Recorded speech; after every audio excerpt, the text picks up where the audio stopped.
Hey there, everybody. This is Corwin at Compass Cult. Glad you could make it.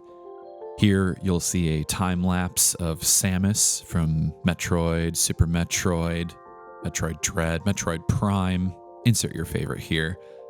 Hope you enjoy watching it. And while we're watching me paint away feverishly, drawing, I want to talk about quieting the noise of social media. I've been thinking a lot about this. I use my phone every day. I like to connect with people, like to see what's happening in the world, and I've been feeling pretty overwhelmed by this stuff and thought maybe you have too. These tech companies are attempting to colonize every minute of your day. They use your phone, social media, ads, anything to get to you. You're the commodity. And it's sort of a double-edged deal, right? We trade connectivity for ads and outrage, just depending maybe on how your feed looks. You're getting something, they're getting something. It's this devious trade that's happening, and I think there are ways to engage with it in a way that is beneficial for you, and especially if you're an artist. Here's some ideas I've been kicking around thinking about. One of them is limit time use of social media. There are always options on your computer, your phone to set time limits for apps, and I know people who have done this and it's helped them a lot because we don't even realize how much we're using these things every single day. You just blink and you've been in bed for 2 hours when you should be going to sleep, and instead you've been Wikipedia or Twitter deep diving on something you don't even really care about. Or maybe you do care about it and it's just not the time and place to be reading about those sorts of things. So use those time limits, help curb what you're doing. Next is deleting apps from your phone periodically. I do this every once in a while.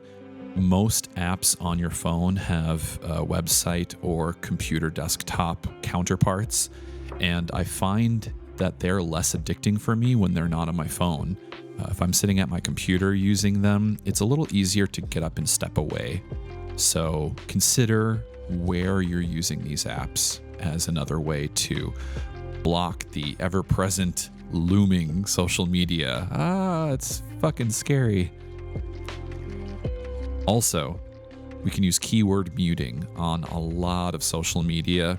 On Twitter, I think I have 55 blocked terms and words, and this isn't to put my head in the sand by any means, but it is to protect what my brain and my eyes are seeing every single day, and I use those keywords very often. They're extremely helpful. Speaking of Twitter and Instagram, they often have different tabs for following and the recommended page. So I would say try to use the following page rather than the For You page. And the reason is because you have much more control over what you're seeing. You can go in and turn people's retweets off, turn their likes off, turn notifications off, and you can basically see what you're intending to see. It's not perfect by any means. People will repost and, share pictures, but it helps a lot. The For You tab in the algorithm can be a giant mess of things you didn't even intend to see, and they can be pretty day ruining. I would also recommend unfollowing repeat offenders. These are people that mean well, but the things that they are posting and talking about might be getting to you. And I'm not talking about things that you might disagree with or haven't thought about before or don't know about. I'm talking about things that are intentionally antagonistic and things that are intentionally drama-filled for clicks. And if you see these people doing this, just unfollow them. Nobody's going to message you and say, hey, I thought we were friends. Why'd you unfollow me? And if they do, maybe it would be a good chance to talk with them about the things they're posting and how it affects you. Maybe they didn't intend to do that. And finally, last but not least, I would recommend calling and messaging a friend in substitute for browsing. A lot of the times I use social media because I feel lonely or isolated.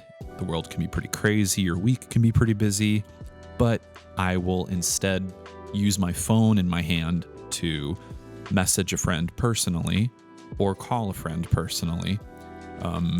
Don't feel like an intrusion. Don't feel like you're too much. If they're your friends, they're going to want to talk with you, and it's okay to reach out and say, hey, how's it going? What's going on in your life? And hear it from them personally. One-on-one interactions can be amazing. Thanks for listening to me ramble about some of my quieting the noise of social media ideas and ideologies. Feel free to share any other ones you've thought of. And as we're wrapping up this Samus drawing here, I hope you have a good rest of your day and keep kicking booty.